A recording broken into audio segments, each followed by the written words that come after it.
Hello, everybody. It's George from Ireland. Welcome back to the channel again. So I was commenting on Dmitry Medvedev's shocking outburst the other day when he said that the United Kingdom is effectively at war against Russia, and as the United Kingdom is arming the Ukrainians, therefore it would be right for Russia to kill British military personnel and indeed civilian officials.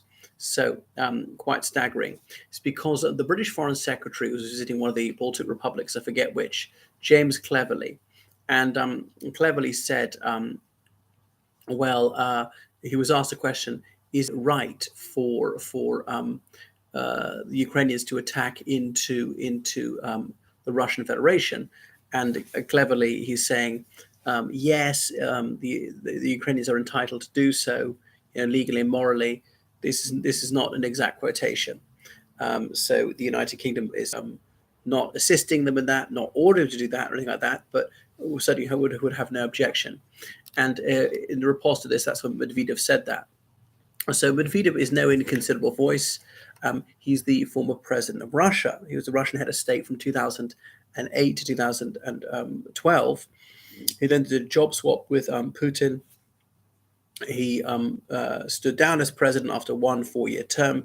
He became prime minister again, and obviously previously held during the Medvedev presidency, Putin had been prime minister, because it's Putin's way of circumventing the constitution, which limited him to 2 presidential terms of 4 years apiece. And he changed the constitution to say, well, that means 2 consecutive, come back for a further 2 consecutive elongated terms, was it 6 years apiece, and they've zeroed it again through a constitutional change. So it's quite staggering. So another thing is Medvedev, he's currently secretary of the Russian National Security Council, but he's made a bit of a name for himself with these outbursts, which might seem clownish, this jingoism, talking about nuclear weapons and so on. So he's trying to sort of out-patriot Putin, speaking with swagger. Putin had him as his temporary successor, partly because he's the only man in Russia who's even shorter than Putin. Okay, not quite, because Putin's about 5'4". This guy's about 5'2". Not that there's anything wrong with being of modest stature. You could be a very short person and very psychologically well adjusted. You could be extremely tall and very, maladjusted. So neither here nor there. But there is such thing as short man syndrome. Not saying that most short men have it, but these two do. And tens of thousands of Ukrainian civilians have paid with their lives to try and assuage this crushing sense of inadequacy that Putin and Medvedev feel. I know I wouldn't be too perturbed about it, because obviously, the Russian military is very incompetent. They've obviously murdered people abroad, civilians abroad, Russian dissidents, foreign citizens, such as that woman who was killed. They're trying to kill Sergei Skripal, Alexander Litvinenko, a British citizen at the time of his murder, and so on.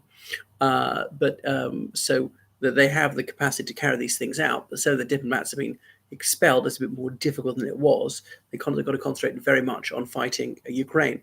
And if they did, what would the riposte be? I mean, the United Kingdom might be smart enough not to say, right, we're hitting back, do whatever it is. And I did hear from a Ukrainian source the other day that although these Western governments had said, oh, our weaponry mustn't be used to attack into the Russian Federation, someone said to me, well, but Tacit is saying, go ahead, we don't mind.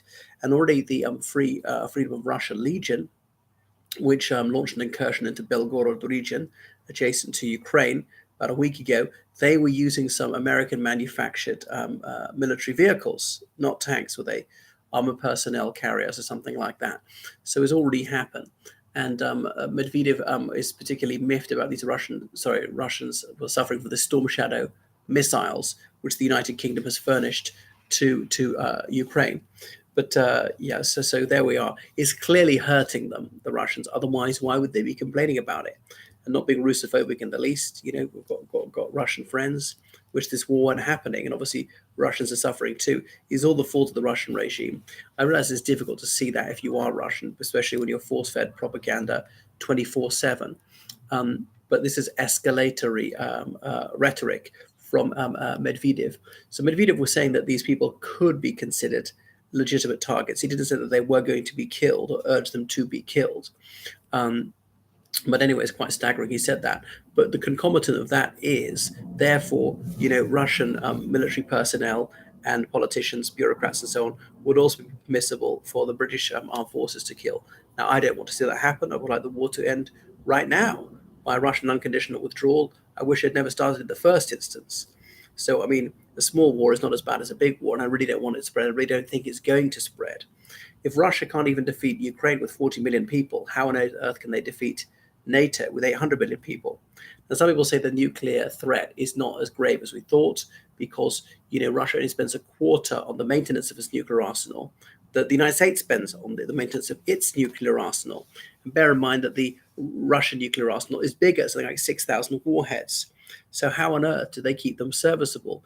Presumably they don't. There's a lot of their vehicles at the beginning of this war were just not roadworthy, let alone being able to go off the road. Two of them were breaking down at technical faults. They weren't maintained, their equipment. So and the Kinjal missiles, the much vaunted Kinjal missiles, Putin was very keen to throw those off. And now they're battlefield tested, announcing with huge fanfare on the news that they've been tested successfully in the Barents Sea and so forth. Kinjal, meaning dagger, because you stab down so fast, nothing can stop it. But they're $10 million a pop, and they've been used against Ukraine, and some of them shot down by much cheaper missiles. So they can be shot down, and presumably the United States is not giving its very latest military technology to the Ukrainians. The United States is keeping better missile defenses in reserve. But obviously one can't be too cocksure, because if even one nuclear missile gets through, that could be bye-bye New York or London or any major city. But as someone else observed to me, the United States has got like a dozen major cities. Russia's got one. Russia is so centralized as a vulnerability. If one city's taken out, that's like 90% of the elite. And, all its financial sector, the best universities, the best everything, really. Whereas the United States, other countries, is a bit more diffuse. So anyway, I'm trying to breathe easy. These things are having less and less effect. They're just growing accustomed to them. But, they'd be like the boy who cried wolf, because it's losing its power to shock. So you mustn't use this nuclear threats too readily, because it wears out. And each time we hear it, we grow more accustomed to it and start to simply shrug it off. But yeah, so obviously they're worried about this coming Ukrainian counteroffensive. And I was thinking, as the Russians apparently built quite tough defenses, isn't the answer to actually attack over the border into Belgorod region and then flank the Russians that way where they're not expecting it? A bit like the Maginot Line. Don't attack into the Maginot Line, go around. And then the Russians, they can't go forward because they'll be going into their own defenses. They'll be trapped and cut off their retreat, supplies, and so on. So thank you so much for watching my channel. So please donate on PayPal at georgecallahan79@gmail.com or subscribe on Patreon. Goodbye, everyone.